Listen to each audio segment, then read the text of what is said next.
মৃত্যুর জন্য প্রস্তুত হওয়ার দরকার। আমার রব বলে দিলেন, ইয়া আইয়ুহাল্লাযীনা আমানুত্তাকুল্লাহ হাক্কা তুকাতিহি ওয়া লা তামুতুন্না ইল্লা ওয়া আনতুম মুসলিমুন। আমার আল্লাহ বললেন, ওগো ঈমানদারেরা, তোমরা আল্লাহকে ভয় করো যেমন করে ভয় করা উচিত, আর ততক্ষণ পর্যন্ত মৃত্যুবরণ করো না যতক্ষণ পর্যন্ত না পূর্ণ মুসলমান আত্মসমর্পণকারী হতে পারো। বলেন দেখি, আমরা কি পূর্ণ আত্মসমর্পণকারী হয়েছি? আমরা কি আল্লাহর কাছে নিজেদেরকে আত্মসমর্পণ করেছি? আত্মসমর্পণ করেছিলেন কে? হযরত ইব্রাহিম আলাইহিস সালাম বললেন, ইন্নী ওয়াজ্জাহতু ওয়াজহিয়া লিল্লাযী ফাতারাস সামাওয়াতি ওয়াল আরদ হানিফান ওয়া মা আনা মিনাল মুশরিকিন। ইব্রাহিম বললেন, ওগো আল্লাহ, আমার মুখটা ঘুরিয়ে দিলাম আসমান জমিন যিনি সৃষ্টি করেছেন সেই রবের দিকে, আর আমি বলে দিলাম আমি কোন মুশরিকদের অন্তর্ভুক্ত না। আমি তোমার কাছে নিজেকে সমর্পণ করে দিলাম। এই সমর্পণ করার পরে যখন ইব্রাহিম আলাইহিস সালামকে আগুনে ফেলার জন্য আগুন প্রস্তুত করা হয়ে গেল, তখন ইব্রাহিম আলাইহিস সালাম বললেন, ওগো নমরুদ, তুমি আমার আব্বা লাগো, আমারে মাফ করে দাও। বলিছে, তুমি আমার আব্বা, আমি তোমার দল করি, আমারে মাফ করে দাও। আজ যতদূর করেছি আজ জীবনে করবো না, আজকেই শেষ। বলেছে এই কথা। বরং ফেরেশতারা আসলো, বলল, ওগো নবী, সাহায্য করতে চায়। বলল, এখন আমি কি করতে পারি? কয়, অনুমতি দেন। কেন? আল্লাহ রাব্বুল আলামিন আমাদের পাঠাই নাই। আমরা বললাম, ওগো রব, তোমার খলিল আগুনে পুড়ে যাবে, এটা কেমনে সহ্য করি? যদি অনুমতি দাও, যেতে চাই সহযোগিতার জন্য। আল্লাহ রাব্বুল আলামিন বললেন, যাও, তবে আমার বান্দা, আমার বন্ধু, আমার খলিলকে জিজ্ঞাসা করবা, সে যদি চায় তাহলে সহযোগিতা করবা, আর যদি না চায় তাহলে ফিরে আসবা। ওগো আল্লাহর বন্ধু, এই জন্য অনুমতি চাই, সহযোগিতা করার অনুমতি দিন। আল্লাহর নবী বললেন, তোমরা সহযোগিতা করতে চাও, কারণ কি? কারণ আপনি কষ্টে নিপতিত হচ্ছেন, আপনি মুসিবতের মধ্যে পড়ে যাচ্ছেন। এটা দেখার পরে আমরা তো ভালো থাকতে পারি না, আমাদের সহ্য হচ্ছে না, আমাদের ভালো লাগছে না, কষ্ট হচ্ছে। আল্লাহর নবী বললেন, ওগো ফেরেশতারা, ফিরে যাও, কারণ তোমরা যেই চিন্তা করে এসেছো, তোমরা আমার যেই কষ্টটা অনুভব করো, তার থেকে আমার রব আরো বেশি অনুভব করে। তোমাদের থেকে আমার রব আরো বেশি অনুভব করে আমার কষ্ট। তোমরা যেটা বোঝো তার থেকে আমার রব বেশি বোঝেন। তোমরা যেটা জানো তার থেকে আমার রব বেশি ভালো জানেন। আমাদের মনে, আমার মনের অবস্থা তোমরা যা বুঝেছো তার থেকে আমার রব আল্লাহ বেশি বুঝেছেন। তিনি যদি চান তিনি সহযোগিতা করবেন। তোমরা যাইতে পারো, তোমরা ব্যাক করতে পারো, কোনো অসুবিধা নাই। আল্লাহ রাব্বুল আলামিন আগুনকে বলে দিলেন, ইয়া নারু কুনি বারদাও ওয়া সালামান আলা ইব্রাহিম। আল্লাহ বললেন, ওগো আগুন, তুমি আমার ইব্রাহিমের জন্য ঠান্ডা আরামদায়ক হয়ে যাও। আর অমনি আগুন ঠান্ডা আরামদায়ক হয়ে গেল, ফুলের বাগান হয়ে গেল। বলেন সুবহানাল্লাহ। হুকুমটা ছিল কার? আল্লাহ চাইলে ফাঁসির কাষ্ঠ থেকে ঘুরিয়ে এনে এমপি বানিয়ে দিতে পারে। এই ক্ষমতা আল্লাহর আছে না নাই? শুধু জামাতে না, বিএনপিতেও আছে না নাই? আবার বিএনপিরা মনে করতে পারে মনে হয় জামাতের কথা বলছে। বিএনপিতেও আছে না নাই? ফাঁসির কাষ্ঠ থেকে ঘুরিয়ে এনে সংসদে এখন নেতৃত্ব দেয় ৩০০ জনের মধ্যে একজন মাননীয় স্পিকার। এই এরকম বলার সুযোগ দিয়েছে না, তাই নাই? এটা করার মালিক কে? এটা করার মালিক কে? আবার আল্লাহ যদি চান ক্ষমতার মাসনাদ কেড়ে নিয়ে দাদার দেশে পাঠিয়ে দিতে পারে। ঠিক না বেঠে? এই ক্ষমতা আছে কার? ক্ষমতার চেয়ার পেয়েছেন বলেই মনে করলে হবে না, আর কোনদিন এই চেয়ার ছাড়া লাগবে না। এমন চিন্তা যারা করেছিল ওরাও চেয়ারে থাকতে পারে। আমি কিন্তু বর্তমান দেশের কথা করছি না, ফিরাউন নমরুদের কথা করছি। ওরা থাকতে চাইছিল, পেরেছে? বলেন পেরেছে? ফিরাউন বলল, যখন মুসা আলাইহিস সালাম বললেন লা ইলাহা ইল্লাল্লাহ, ওগো ফিরাউন, এই মিশরে তোমার আইন চলবে না। ফিরাউন বলল, ও মুসা, আমিও তোমায় ছাড়ব না, ছাড়ব না। আর আল্লাহ বলল ঠিক আছে আমি তোমার ছাড় দেব, কিন্তু আমিও ছেড়ে দেব। নদীর কিনারায় পৌঁছে গেল। সবাই জানেন মুসা আলাইহিস সালামের সাহাবীরা ছিল একটু তেড়া ক্লাসের, একটু বেতাড়া ক্লাসের।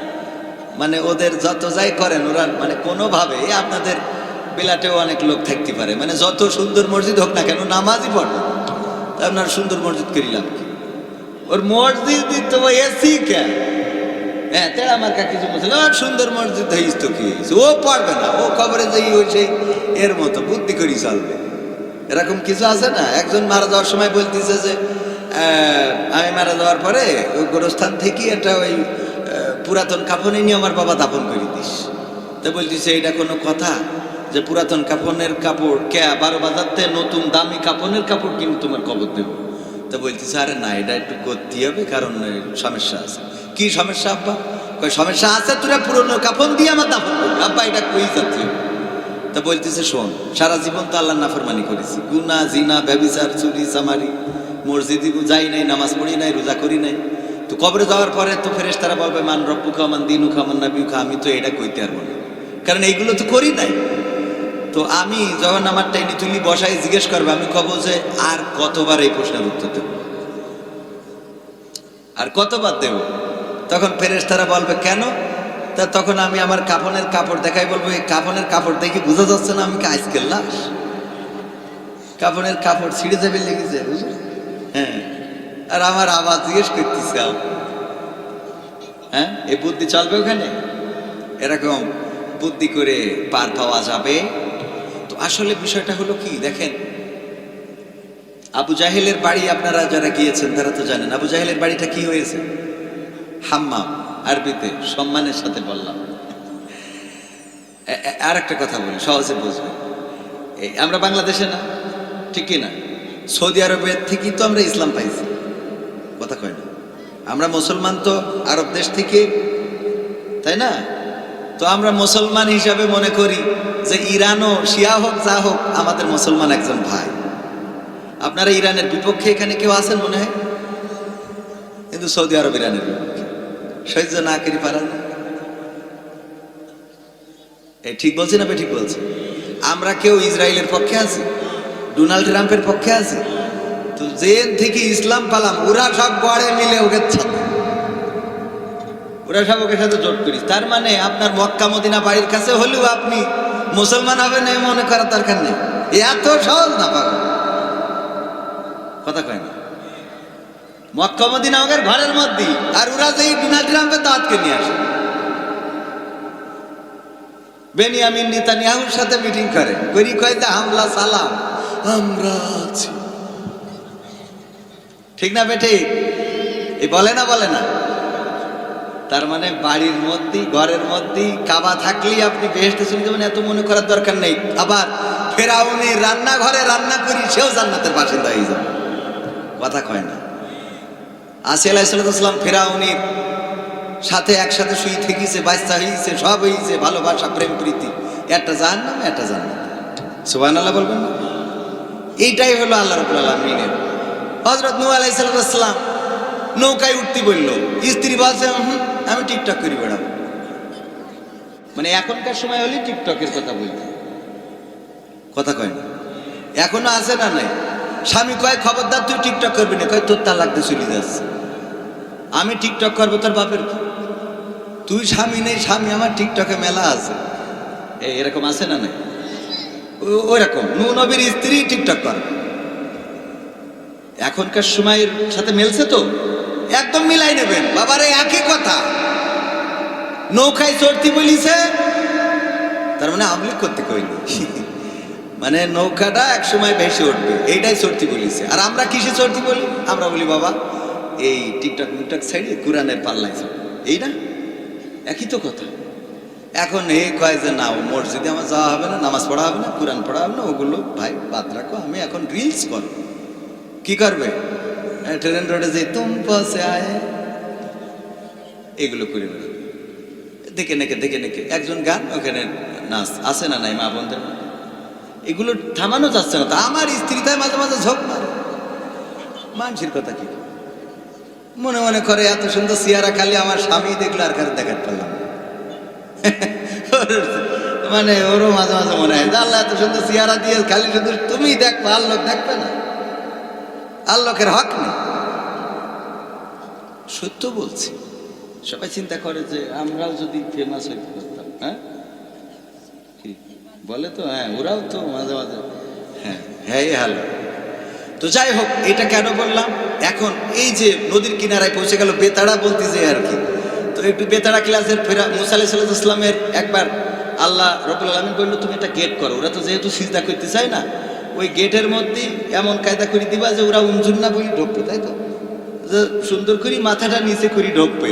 মুসা আলাইহিস সালামের সাহাবীরা বলতে যে আমাকে পাগল পাইছে, হ্যাঁ পা আগে ঢুকাই, ওই যে গুলায় উঠে যে পাবে না, গুল আছে না, গুলায় উঠতে যে আগে না পা ঢুকাতে, আগে পা ঢুকাতে।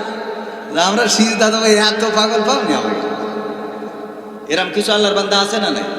জোর করি যদি মসজিদে কোনোভাবে নিয়ে যান, দেখবেন যে ও কবে যে ঠিক আছে নিয়ে আইছিস, ভালো কথা, উজু করি পড়বো না, ও নামাজ পড়বে তা উজু করবো, যে নামাজ তোর পড়ি দিচ্ছি কিন্তু যেন কবুল না হতে পারে। এ আল্লাহর বান্দা মেলা লোক পেলাম, নানান ঝামেলার, আল্লাহ দুনিয়ায় চলি তো দেখছি। ও কোনো পালি মানে আল্লাহ ওর হিদায়ত করবে না, তা আমি কোন লাইনে হিদায়ত করবো? কথা কয় না। ও যে পালি আপনি বলেন না কেন, ওর সব পাইল কুরাজ করে চলে যাবে। এই যেরাম আমাদের মন্ত্রী একটা আছে, ও যা বলছেন ও খালি প্রধানমন্ত্রী বলতে সেই বলে সব। কথা কয় না। আরে মানে যে এমনি বলেন, আমার কিছু মানুষ আছে আপনি কোনোভাবে বুঝাইতে পারবেন না। বেগম খালেদা জিয়া, জিয়াউর রহমান কি চেয়েছিলেন, সংবিধান নিয়ে কি চেয়েছিলেন, এইগুলো মানতে চান। এরম আল্লাহর বান্দা আছে না নাই? আছে। তো এই জন্যে এগুলো যত বুঝাতে যান অত বুঝাই লাভ হবে না, কারণ আল্লাহ যার বুঝতে দেবে না ওর আপনি বুঝাইলেও হবে না। তবে হ্যাঁ, আপনি যদি বলেন তাহলে আইসেন কেন, আমি বাবা আইসি দুটো টাকার জন্য নাকি, আর দুটো খাওয়ার জন্য, কারণ খাতি হবে আর টাকা নিতে হবে না। আসলে এটা তো বলেন মৃত্যুর জন্য প্রতিটা মুহূর্তে প্রস্তুত থাকা দরকার।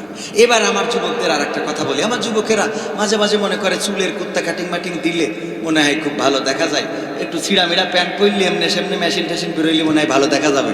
না বাবা, ওইটা ভালো না, ওইটা ভালো কথা কয় না। আপনি যদি সুন্দর করে মার্জিত চুল ছাটেন, মসজিদে যান, নামাজ পড়েন। আমি মাঝে মাঝে বলি আমাদের হুজুররা শিখাইছে, রিজিকের মালিক কে, টাকা পয়সার মালিক কে, ধন সম্পত্তি দেওয়ার মালিক কে, জায়গা জমি দেওয়ার মালিক কে, বউ দেওয়ার মালিক কে, এইটা বলো শিখাইনি। বউ দেওয়ার মালিক কে, এইটা দেখেন ক্ষতি চায় না। আর বউ দেওয়ার মালিক কে? ও টাকা পয়সা পয়সা ধন সম্পত্তি সব দেওয়ার মালিক আল্লাহর। বউ তোমার গুতনে হয়, কথা কয় না। হুজুর আপনার যে যে স্ত্রী, এ কি আপনি জানতেন মুখে বিয়ে হবে? আল্লাহ দিয়েছে। এবার হুজুর নিজেও জানতেন না যে ওই স্ত্রীর গর্ভ থেকে এমন একটা সন্তান আসবে যেই সন্তানের জন্য 8 দিনই যাবে, আর 8 দিনই যাওয়ার পরে মহিউদ্দিন সাদ্দাইকে আবার চাকরি দেবে। চাকরি তো দেবে হেড হুজুর বানাই দেবে, এটা উনি জানতেন। সুবহানাল্লাহ বলবেন না? পুরো মান হাতের পরে দিচ্ছে, আর কয়টা নেবে? আরে আমরা বুঝি না, আমার যুবকেরা বোঝে না, সোনার ছেলেরা। তোমরা বউ খুঁজে বেড়াও গাতখালি, বউ খুঁজে বেড়াও চুয়াডাঙ্গায়, মসজিদে এসে খুঁজে দেখো, সিজদায় পড়ি বলবা আল্লাহ পৃথিবীর সুন্দরী বউটা দাও। তোর এত সুন্দরী দেব, তোর নিজে পাগলেই পারিতাম। সুবহানাল্লাহ বলবেন না? নিজের বউ দেখে নিজে স্টক করবি যে এ পাইছে কি। আমি আলামিন ভাই আলহামদুলিল্লাহ বলেন, আলহামদুলিল্লাহ। কথা সত্য বলছি না মিথ্যা বলছি? হুজুরকে দেখেন মনে ওই পড়ি বেড়ায় আলাভুলা প্রতিটার বউ যদি কোনোভাবে ফাঁক করতে দেখতেন, দেখবেন ওরে বাবা জান্নাতে বেরোয় গিয়েছে। সুবহানাল্লাহ বলবেন না? হ্যাঁ আলহামদুলিল্লাহ বলেন। এটা দেয়ার মালিক কে? এই জন্য যুবকেরা আমার, আল্লাহর কাছে মাথাটা নত করতে হবে, সিজদায় অবনত হতে হবে। আল্লাহর কাছে যদি চাও, আল্লাহ রাব্বুল আলামিন আপনার ডাকটা শুনবেন। আমার যুবকেরা, মনের মধ্যে যে চাওয়াটা আছে, চাকরি নাই, ঘুরে বেড়ান বেকার, মানুষ দাম দেয় না, সমাজে মান পান না। আপনি চাকরির জন্য কত নেতার কাছে গেলেন, চিন্তা করলেন আওয়ামী লীগ করলে মনে হয় চাকরি পাওয়া যাবে, কিন্তু শেখ হাসিনা সুজা ভারতে, কথা কয় না। মনে করলেন বিএনপি করলে চাকরি পাওয়া যাবে, কিন্তু এখানে তো আবু তালিব পাশ করি বসে আছে, কথা কয় না। অথচ আপনি যদি মসজিদে ঢুকে আল্লাহর কাছে মাথাটা নত করেন, আল্লাহ আওয়ামী লীগের সময়ও ছিল, বিএনপির সময়ও আছে, জামাতের সময়ও থাকে, কথা কয় না। আপনার এইটা তো চেঞ্জ হচ্ছে না। ওই যে আমার স্যার বলতো, জাতীয় পার্টির একজন নেতা, উনি জাতীয় পার্টি থাকতে উনি জাতীয় পার্টির মন্ত্রী ছিল, আবার জাতীয় পার্টি চলে গিয়ে বিএনপি সরকার আসলো, উনি তার মন্ত্রী, পরে আবার আওয়ামী লীগ সরকার আসলো, উনি তারও মন্ত্রী। তো মানসি বলছে আপনি কতবার দল চেঞ্জ করবেন? কয় আমার দোষ না, তো করতো, আমি তো সেই সরকারি দলের মন্ত্রী, সরকারি দলেরই আছি, তোরাই তো খালি সরকার চেঞ্জ করিস, কথা কয় না। আমি তো মন্ত্রী জায়গায় আছি, তোরাই তো খালি একবার ইরশাদ, একবার হইলো খালেদা জিয়া, একবার শেখ হাসিনা, এইগুলো করিবে না। ভাইরা আমার, এই জন্য আমরা কোন দলের নয়, আওয়ামী লীগ বিএনপির নেতার পিছনে, জামাতের জাসদের বাসদের নেতার পিছনে ঘুরে লাভ নাই। যদি আল্লাহর পিছনে ঘুরতে পারেন, যদি মসজিদে মাথাটা নত করতে পারেন, যদি তাহাজ্জুদে আল্লাহর কাছে কান্নাকাটি করতে পারেন, ওগো আল্লাহ আমি যুবক মানুষ, কর্ম নাই, আল্লাহ তুমি আমার ব্যবস্থা করে দাও, আমার রিজিকের মালিক তো তুমি, তোমার অঢেল আছে, তোমার কাছে এমন কিছু নাই যে তুমি না বলবা, সব কিছুতে তুমি হ্যাঁ বলতে পারো। ওগো রব তুমি চাইলেই হয়ে যাও, তুমি চাইলেই হয়ে যায়, কোন বলো ফায়া কোন হয়ে যায়।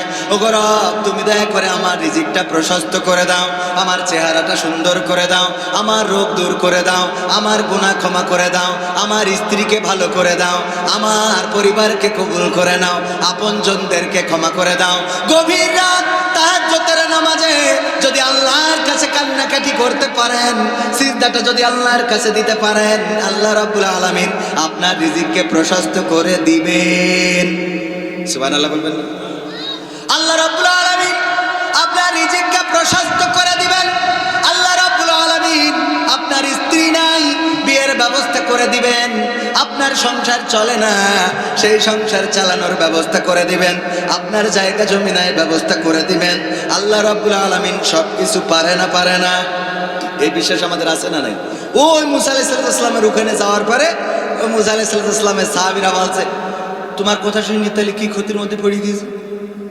তুমি যদি এই যে আমরা তো সেই ধরেই বললাম যে আমরা এই দল করি, শুনলে না তো? ফিরাউনির এখন ঘোড়ার বাহিনীর তলে পড়বো না, হয় এখন এই নদীতে চুবানি খাবো। এখন মুসা তুমি আমাদের কি বলবা? মুসা আলাইহিস সালাম টেনশন করি বললো যে ঠিক আছে, অসুবিধা নেই, তাহলে এক কাজ করো, আমরা সবাই মিলে একযোগে আওয়ামী লীগে যোগ দিই। কথার কথা মানে এরকম, এটা দল ধরেন, এটা দলের কথা বলতো, ফিরাউনির দল যোগ দিয়েছে, কথা কেন দিয়েছে? বরং মুসা আলাইহিস সালাম একদম কোনো টেনশন ছাড়াই রিল্যাক্সে বসে আছে। আল্লাহ বলতেছে, মুসা কি খবর? খবর আর কি, ঘাটে এসে বসে আছে, কি করবো? হাতে কি? তো বলে লাঠি। লাঠি কি করবো? বলছে এই ছাগলের পাতা পেড়ি খাওয়াই, পাথরের ওই রাস্তায় থাকে, মেরি দিই চলে যায়। তা বলছে ওই লাঠি দিয়ে নদীতে একটা বাড়ি দাও। দিলাম, বলিস রাস্তায় বাড়ি দিয়েছে। বাড়ি দেওয়ার দায়িত্ব ছিল মুসা আলাইহিস সালামের, রাস্তা করার দায়িত্ব কার? এটা হলো কনফিডেন্স। এটা কি? এটা আত্মবিশ্বাস। এটা কি? আল্লাহর প্রতি তার এতটাই বিশ্বাস ছিল, আজ জিজ্ঞেস করে নাই বাড়ি দেবো কিসের জন্য, কেন দিতে হবে? বাড়ি দিলে তুমি রাস্তা করবা কি করি? তোমার এই মাটি ফেলবা কনতে, কোন নদীতে কাটবা, তুমি ওই মেশিন কনতে নিয়ে আসবা? এ প্রশ্ন করেছে, বলিছে বাড়ি দাও, দেশে রাস্তা করে দিয়েছে কি? এই জন্যে দেখবেন যে বুদ্ধিমান যারা, ওরা পায়খানা লাগায় 3 জায়গায়। কয় জায়গায়? আর যারা পাগল ছাগল ওদের লাগে 1 জায়গায়। কয় জায়গায়? বুদ্ধিমান কি?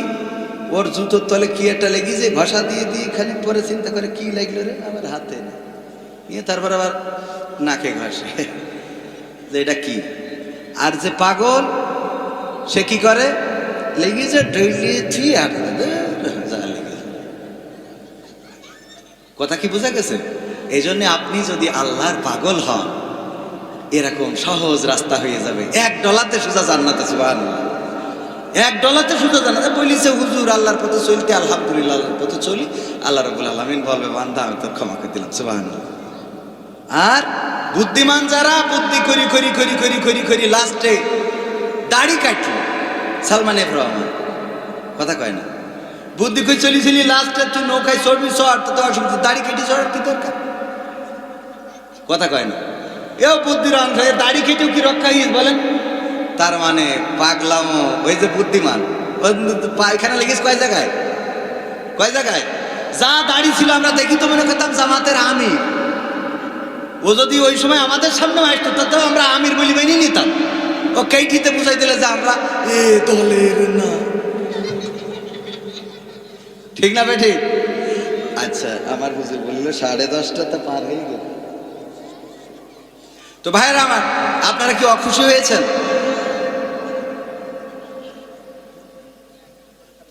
তো সম্মানিত হাজারিন, আমি আসলে এখানে নিজেদের মাহফিল তাই এসেছি।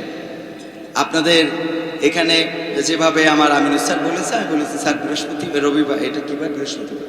বৃহস্পতিবার আমার 9 তারিখ বাঘারপাড়ায় একটা প্রোগ্রাম, এটা আমি একটু শর্ট করে দিয়ে এখানে আসবো ইনশাআল্লাহ।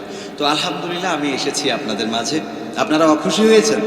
গ্রামের ছেলে, গ্রামের ছেলে না, এই জন্য শর্টকাটে খুব আঞ্চলিক ভাষায় সুন্দর করে বলতে পারিনি। অসুন্দর হইলেও আপনাদের বোঝার মতো করে বলেছি না মোটামুটি। যে যেভাবে বোঝে তার তো সেভাবে বলে। মালয়েশিয়ায় ছিলেন এমন কেউ আছেন এখানে? আছেন? হ্যাঁ, dia orang satu dua, ada lagi tiga. Dia orang, kalau saya cakap Melayu semua orang boleh paham. Ini tiga. Kalau saya cakap Bangla orang semua boleh paham, tapi cakap Melayu 3 orang saja boleh paham, betul kan? এই যে দেখেন, আপনারা কিন্তু কিছুই বোঝেন নাই। কারণ কি, ওই 3 জন মালয়েশিয়ায় ছিল, আমি কি বলেছি ওই 3 জন বুঝেছে। কথা কয় না। তো আমি এই এলাকার সন্তান, গ্রামের ছেলে, এত ভালো করি ক্যাপাসিটি করি বিশাল নারায় তাকবীর দিয়ে স্টেজে উঠতে হবে এমন কোনো কথা না। গ্রামের ছেলে আসেছি, গ্রামের মতো করি কয়টা কথা বললাম। খারাপ লেগেছে আপনাদের? কষ্ট হয়েছে? আগামীতে কি আবার আসবো ইনশাআল্লাহ? আপনারা খুশি? তাইলে আগামীতে যেহেতু আমাদের হুজুরদের অনেক দূর দূরান্তে যেতে হবে, আবার আগামীতে আসবো, নিয়ত রাখছি। একটা সঙ্গীত শোনাই শেষ শেষ। আজকালকের ছেলেরা বই নিয়ে আর বসে না, ও বাবা গুগলে সার্চ করিয়া পড়ি। ওরে কালের মেয়েরা কোরআন হাদিস ধরে না, এখনকার মা বোনেরা কোরআন হাদিস পড়ে না। ও আল্লাহ, টিকটকে ভিডিও ওরা করে। আজকালকের ছেলেরা বই নিয়ে আর বসে না, গুগলে সার্চ করিয়া পড়ি। আগের সময় প্রেম করিলে মুরব্বীরা বলতো পেয়েছ কি, এখন বলে শখ করিয়া বাবু তুমি খেয়েছ কি। বলে না, বলে না। আগের সময় প্রেম করিলে মুরব্বীরা বলতো পেয়েছ কি, এখন বলে শখ করিয়া বাবু তুমি খেয়েছ কি। লজ্জা শরম নাই, আইলাম কোন জামানায়। লজ্জা শরম নাই, আইলাম কোন জামানায়। ভবিষ্যৎ দেখি অন্ধকারে। আজকালকের ছেলেরা বই নিয়ে আর বসে না, গুগলে সার্চ করিয়া পড়ি। নতুন করে হয়েছে চালু এখন আবার কোন ট্যালেন্ট, পরিচয় করাই দেখি এই আমার গার্লফ্রেন্ড। এরকম যুবক আছে না নাই? নতুন করে হয়েছে চালু এখন আবার কোন ট্যালেন্ট, পরিচয় করাই দেখি এই আমার বয়ফ্রেন্ড। শরমের মাথা খাইয়া গেছে ওরা পাগল হইয়া, শরমের মাথা খাইয়া গেছে সব পাগল হইয়া। ভবিষ্যৎ দেখি অন্ধকারে। আজকালকের ছেলেরা বই নিয়ে আর বসে না, ও বাবা গুগলে সার্চ করিয়া পড়ি। ঠিক না বেঠি? এখনকার যুবকেরা, এখনকার শিশু কিশোরেরা, তারা তো গুগলে সার্চ করে পড়ে। কোনো বিষয় যদি জানতে চায় তাইলে শিক্ষকের কাছে জিজ্ঞেস করে না, গুগল মামার কাছে জিজ্ঞাসা করে, চ্যাট জিপিটির কাছে জিজ্ঞাসা করে। ওখান থেকে এআই দিয়ে বিভিন্ন সলিউশন নিয়ে নেয়, তাই না? এরকম সত্য বলছি না মিথ্যা বলছি?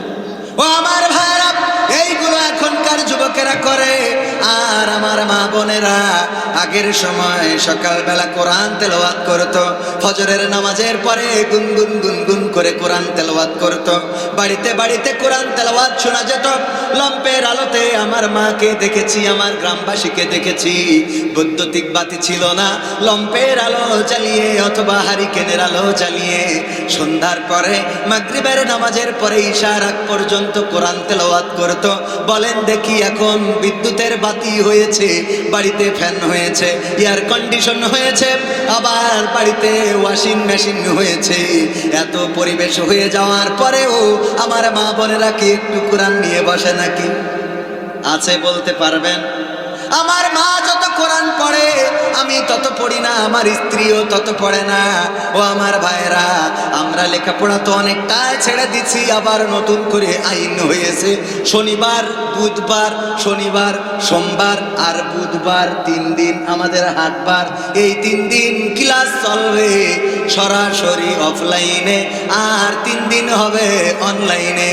কিন্তু বিদ্যুতের যে অবস্থা, কারেন্টের যে অবস্থা, আর ওয়াইফাইয়ের যে অবস্থা, তাতে করে অনলাইন ধরায় বসে থাকবো, কিন্তু দেখা যাবে শিক্ষকের নেটওয়ার্কের মধ্যে পাওয়া যাচ্ছে না। কথা কয় না? এই বুদ্ধিগুলো আমার মনে হয় কিছুটা হইলে আমি প্রতিবাদ জানিয়ে রাখছি, এই বুদ্ধিগুলো আমার সন্তানদের জন্য কল্যাণকর নয়। কারণ 60 জন বাচ্চা বাড়ি থেকে যদি অনলাইনে ক্লাস করে, 60 জনের মাথার উপরে 60টা ফ্যান চলবে, ঠিক না বেঠিক? অথচ যদি ক্লাসে আসে, আমার মাদ্রাসা ঠিকানা তানজিমুল কোরআন ক্যাডেট মাদ্রাসা, প্রতি শ্রেণীতে 30 জন করে বসায়, আর প্রত্যেক কক্ষে একটা করে ফ্যান আছে, তাহলে 60 জনের কয়টা ফ্যান লাগলো? কথা কয় না? 30 জন করে বসায়, একটা করে ফ্যান লাগে, তাইলে 60 জনের কয়টা লাগবে? 2টা ফ্যান। শিক্ষকের লাগবে একটা, আর 60 জনের 60টা, মোট 61টা ফ্যান লাগবে। এই হিসেব করার দরকার আছে না নাই? আমরা যে এমন একটা জাতি, মাঝে মাঝে বলি আহারে কোন দিক দিয়ে ঠিক করব। ইরান আক্রান্ত হলো আমেরিকা আর ইসরায়েল দিয়ে। আমেরিকা আর ইসরায়েল তারা মিলে যৌথ বাহিনী হামলা করলো ইরানে, আর ইরান মিসাইল মারলো, সেটা পড়লো ইসরায়েলে। আর এদিকে 12 বাজারের তেল পাম্পে তেল নেই। কথা কয় না? এ দুঃখ মাঝে মাঝে মনে হয় তোরা থাক, আমি চলি। মিসাইল পড়ে ইরানে, মিসাইল মারে ইরান, মিসাইল পড়ে ইসরায়েলে, বাহরাইনে, ওমানে, কুয়েতে, কাতারে, আর তেল পাম্প বন্ধ করবো। ওর মিসাইল কনে পড়লো আমি এখন পর্যন্ত খুঁজে পেলাম না। আবার আমাদের দেশের মানুষ অভার সচেতন, ওর তেল লাগবে, আজকে না হলেও তেল না হলেও জাহান্নামের আগুন জ্বলবে না, এরকম একটা অবস্থা। এই আগে মোটরসাইকেল ছিল না, লোক চলিনি। কথা কয় না? কবেন যে এখন অ্যানালগ, ধরেন যে মোটরসাইকেল মাইকেল সব প্রযুক্তি শেষ হয়ে গেছে, আপনার চলা লাগবে না, একদম কি একেবারে হয়ে গেছে। রাত্রি যাইতে আবার বউ বসাই কি আসছে, বলছে হ্যাঁ রাত 12টায় বউর বলছে যে তুই থাক, আমার সকালে ডিউটি, তেলটা ভরা হয়ে গেলি ফোন দিস। খালি শুধু রাত্রি আমার শুয়ে থাকবা, তা মানে মোটরের তেলও বের দিতে হবে। কোন জ্বালা খন তো বিয়ে করিও না, নারীরা পড়ে যাবে। এই সত্য বলছি না মিথ্যা বলছি? এ কাজও করতেছে। আমি নিজে মাহফিল করে রাত্রি ফিরার পথে দেখি তেল পাম্পগুলোতে মোটরসাইকেলগুলো ওই করে রেখিতেছে। হ্যাঁ, খালি শুধু মনের মধ্যে মনে আছে এটা কই ওটা কই।